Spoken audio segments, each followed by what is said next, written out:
So let's get started on our pizza dough. Pizza dough is definitely something you can buy if you have a good source of that, but it's also really quick and easy to make. For a white dough, a white flour dough, I like to use a dough that's dry and uses a little yeast and then ferments over 2 or 3 days in the fridge. It has a much richer, more interesting flavor. But a whole wheat dough can be made very quickly.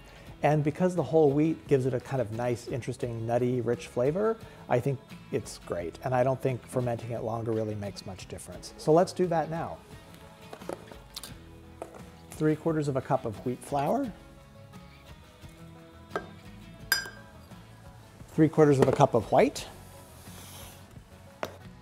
1 packet of yeast, or 2 1/4 teaspoons of yeast. That's how much yeast is in a packet. I just buy it in these jars because it's more convenient and less expensive that way. 2, call that 1/4. 3/4 of a teaspoon of salt, and 1/4 teaspoon of sugar to feed the yeast. Just a little bit. And now for the liquid. 2/3 of a cup of warm tap water, not scalding hot, that'll kill the yeast, but just the temperature that would be comfortable washing your hands. And 2 teaspoons of olive oil, you can add that straight to the water. And then with the motor running, just add that.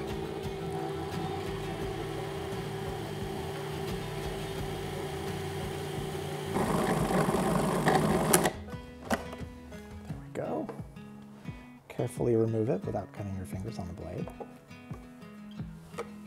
And if it's a little sticky, which this is, you can just add a little white flour. Just knead that in a little bit.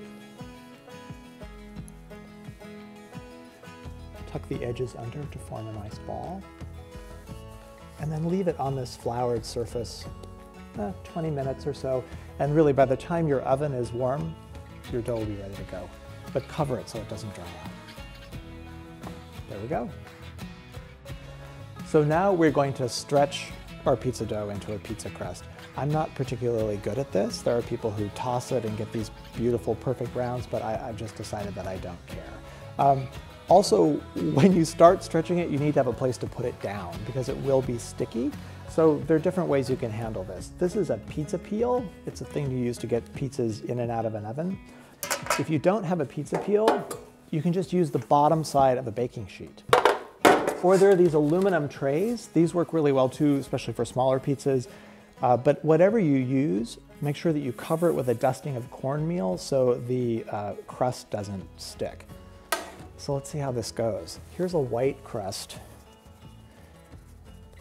that's been rising for a while, an hour or so. We're just going to stretch it out. And you want to get this as thin as possible. And don't worry about holes, just patch them up. I'm sure a real piazzolla would be horrified at my technique, but you know, whatever gets the job done. So we'll take our cornmeal. We can just finish pulling this out on here.